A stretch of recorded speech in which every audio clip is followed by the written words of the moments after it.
Organiser une manifestation avec son association n'est pas si simple qu'il n'en paraît. En effet, les associations sont soumises à un ensemble de règles et de lois en fonction du type d'événement mis en place. Dans cette vidéo, je vais vous expliquer quelles sont vos obligations légales en matière de manifestation associative. La première notion à connaître est celle de l'occupation de la voie publique. En effet, toute manifestation sur la voie publique doit faire l'objet d'une demande d'autorisation auprès de la mairie au moins 2 mois à l'avance. Sur cette demande d'autorisation, vous indiquerez les coordonnées de l'association, l'identité de ses responsables, la nature de la manifestation et enfin le lieu, la date et les horaires.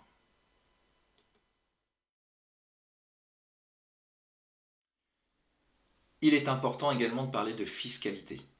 Selon le Code général des impôts, sont exonérés de TVA et d'impôts sur les sociétés les recettes de 6 manifestations de bienfaisance ou de soutien organisées dans l'année par une association. Cette exonération est tacite, elle ne nécessite pas de demande spécifique et s'applique à des manifestations qui présentent un caractère exceptionnel. Cependant, vous devez toujours pouvoir justifier de vos recettes et de vos dépenses en cas de contrôle. Tenez bien vos comptes et conservez bien tous les justificatifs pendant 6 ans. Enfin, au-delà de 6 manifestations, les recettes seront imposables à la TVA et à l'impôt sur les sociétés.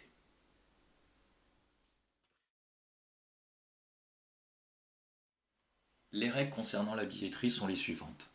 Chaque partie du billet doit indiquer le nom de l'exploitant et de l'imprimeur, le numéro d'ordre du billet, le prix, la date, le lieu, ainsi que le nom de l'événement. Vous pouvez utiliser des carnets à souche ou un système de billetterie informatisé de type Eloasso. Concernant les buvettes, un jeune de moins de 16 ans ne peut entrer dans un débit de boisson que s'il est accompagné d'un responsable majeur. De plus, un mineur ne peut ni acheter ni se voir offrir une boisson alcoolisée. Dans le cas contraire, vous risquez une amende de 3 750 €, un retrait de l'autorité parentale ainsi qu'un stage de responsabilité parentale. Les boissons sont classées par groupe, du groupe 1 à 5, des boissons sans alcool aux alcools les plus forts.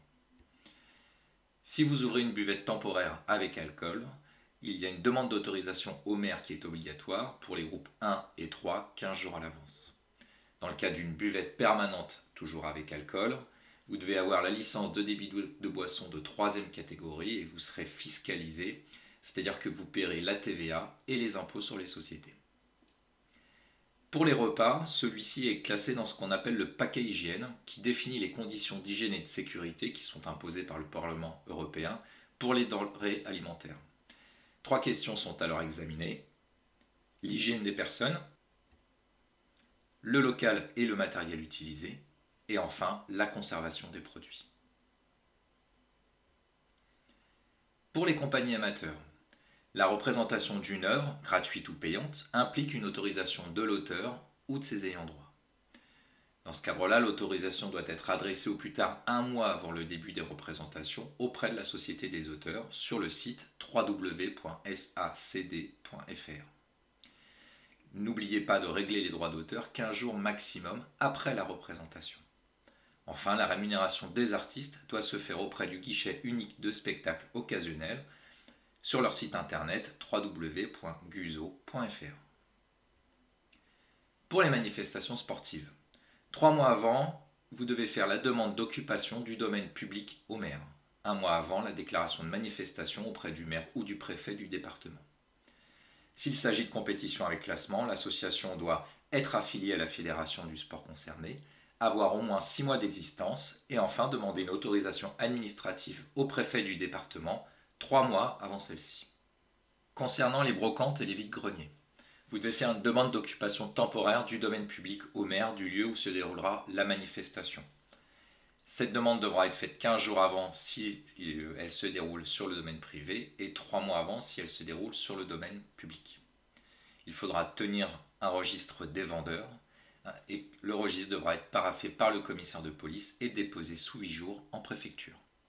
Concernant les lotos et les tombolas, les jeux de hasard et d'argent sont le monopole de l'État.